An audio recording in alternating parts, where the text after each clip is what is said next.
तर मी इथे करायला लागलेली आहे मस्त मसाल्यातली वांग्याची भाजी. तर ना काही शुटक्या घेतलेली नाही आहे मी, आता कोपऱ्यात ठेवलेला आहे मोबाईल. तर आता वांग्याची भाजी काय सर्वांनाच येते म्हणायची. तर मग आता इथे भाकरी करायसाठी गव्हाचं पीठ घेतलं मी मळायसाठी. पण काय केलं होतं माहिती आहे का, या अनुष्काच्या पप्पांनी आहे ना गव्हाचं पीठ आणि ज्वारीचं पीठ एकत्र करून ठेवलेलं होतं. आता मला हे माहीतच नाही. आणि त्यांनी कसं केलं, जे वरती गव्हाचं पीठ आणलं दळून आणि ते पीठ होतं ना खाली, त्यांना वाटले की हे गव्हाचं पीठच आहे का, त्यांनी ते पीठ त्याच्यामध्ये टाकून दिलं. मग ते वरचं पीठ तर आम्ही संपून टाकलं म्हणायचं. मग आता ते खालचं पीठ राहिलं होतं, मला असं वाटतं गव्हाचं पीठच आहे का. तर मी घेतलं मळायसाठी पीठ मळायला, तर बघते तर काय ज्वारीचं पीठ निघलं. तर म्हटलं जाऊ दे, म्हटलं असू दे, म्हटलं आता याची मस्त भाकरी केलेली आहे मी.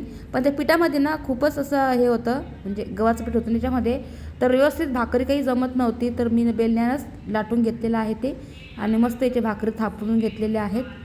तर असं झालं. तर चला ठीक आहे.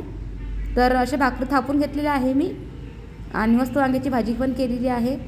मला ना आपल्या याच्यामध्ये ना एका दादांची खूप वेळा कमेंट्स आलेली आहे की ताई होम टूर करा म्हणून.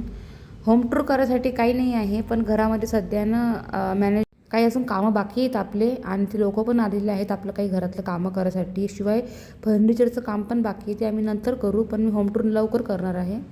चला बाय बाय.